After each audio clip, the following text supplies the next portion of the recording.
Olá, iniciamos hoje uma nova etapa. Estamos na TV novaluz.com, falando sobre a justiça divina. E vamos começar o 4º capítulo neste 18º encontro, no ciclo de estudos com mais uma aula sobre a justiça divina, através do livro O Céu e o Inferno. Além de acompanhar nossa jornada de aprendizagem, você pode participar de nossas aulas, com comentários, sugestões e perguntas sobre os temas deste material que estamos disponibilizando através da TV Nova Luz. Como? Fácil. Utilize o nosso e-mail, que é armando@falcone.com.br, e você poderá participar. Dando sequência em nossos apontamentos e considerações, iniciamos então hoje este capítulo 4º, intitulado por Allan Kardec como O Inferno. Neste capítulo, o mestre de Lyon nos leva a conhecimentos muito interessantes sobre 5 pontos, e nós vamos acompanhar estes 5 pontos. Primeiro, a intuição das penas futuras. Segundo, o inferno cristão imitado do inferno pagão. Terceiro, os limbos. Quarto, quadro do inferno pagão. E quinto, esboço do inferno cristão. À luz da doutrina espírita, vamos receber e compartilhar conhecimentos novos, interpretações, raciocinar sobre este tema em que a teologia, ao longo dos séculos, veio recheando, junto ao medo popular, de uma série de mitos e interpretações sempre assustadoras, apavorantes.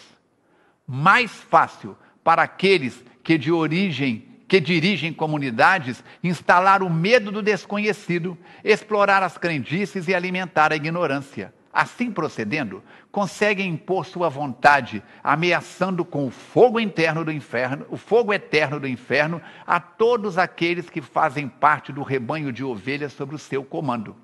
E recordamos que nada de atirar pedras a esmo.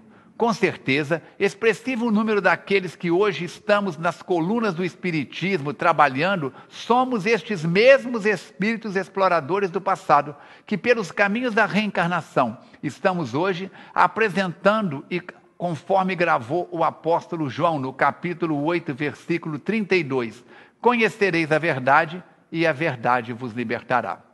Assim, hoje, após o período de autoperturbação, estamos reorganizando nosso aprendizado e auxiliando aqueles outros que também buscam ampliar seus recursos e conhecimentos luarizados pela doutrina espírita. Não trazemos uma nova verdade, mas, à luz da razão, da fé raciocinada, aprendemos com os espíritos da falange verdade este caminho do autoconhecimento, utilizando uma fé raciocinada, utilizando o bom senso. Avancemos com prudência e passo a passo, piano se va lontano, passo a passo, busquemos aprender sempre. Vamos assim então voltar ao livro O Céu e o Inferno, onde o codificador vai nos falar, neste capítulo 4, no item 1, o inferno, a intuição das penas futuras. Intuição esta que, desde todas as épocas, o homem acreditou que, por intuição, que a vida futura seria feliz ou infeliz, conforme o bem ou o mal praticado neste mundo. A ideia que ele faz, porém, dessa vida está em relação com o seu desenvolvimento, com o seu senso moral e noções mais ou menos justas do bem e do mal. As penas e recompensas são o reflexo dos instintos predominantes. Os povos guerreiros fazem consistir a suprema felicidade nas honras conferidas à bravura. Os caçadores na abundância da caça, os sensuais nas delícias da voluptuosidade.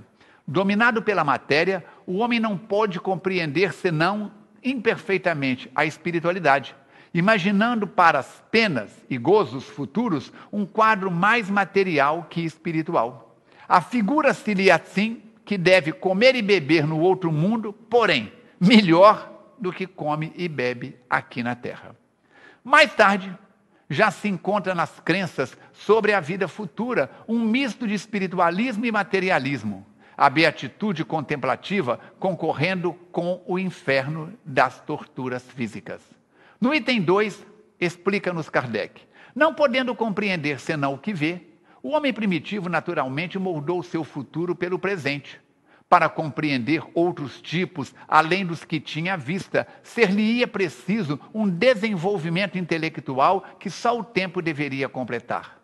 Também o quadro por ele ideado sobre as penas futuras não é senão o reflexo dos males da humanidade em mais vasta proporção, reunindo-lhe todas as torturas, suplícios e aflições que achou na terra.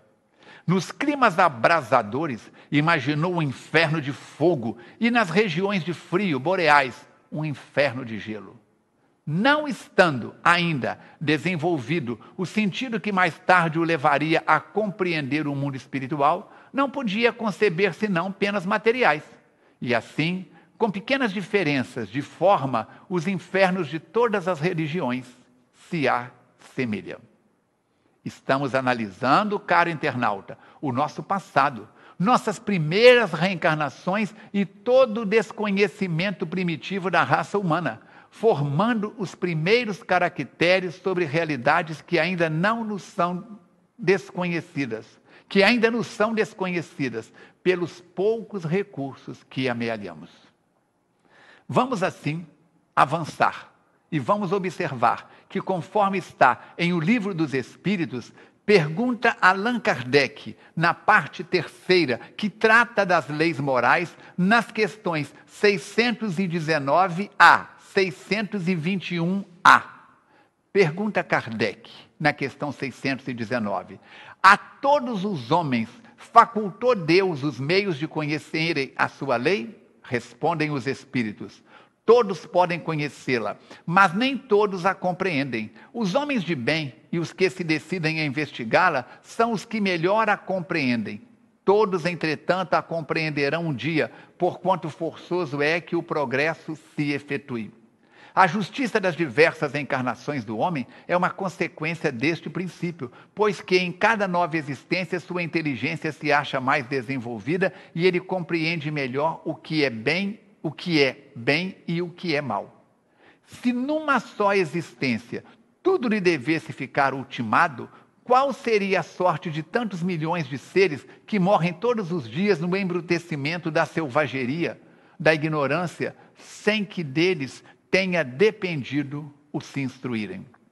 Na questão 620, pergunta Kardec: antes de se unir ao corpo, a alma compreende melhor a lei de Deus do que depois de encarnada? Respondem os Espíritos. Compreende-a de acordo com o grau de perfeição que tem atingido e dela guarda a intuição, quando unida ao corpo. Os maus instintos, porém, fazem ordinariamente que o homem a esqueça. E agora a questão 621, que é o ponto que desejamos destacar. Onde está escrita a lei de Deus? Respondem os Espíritos: na consciência. Na questão 621A, visto que o homem traz em sua consciência a lei de Deus, que necessidade havia de lhe ser revelada? Respondem os Espíritos: ele a esquecera e desprezara. Quis então Deus que lhe fosse lembrada. Dessa forma, nós vamos observar que podemos aprender que na questão 621, os Espíritos vêm nos revelar que todos os Espíritos encarnados e desencarnados, cada um está no seu grau de evolução. Trazemos íncito dentro de nós recursos pessoais, as matrizes da lei de Deus esculpida na própria consciência.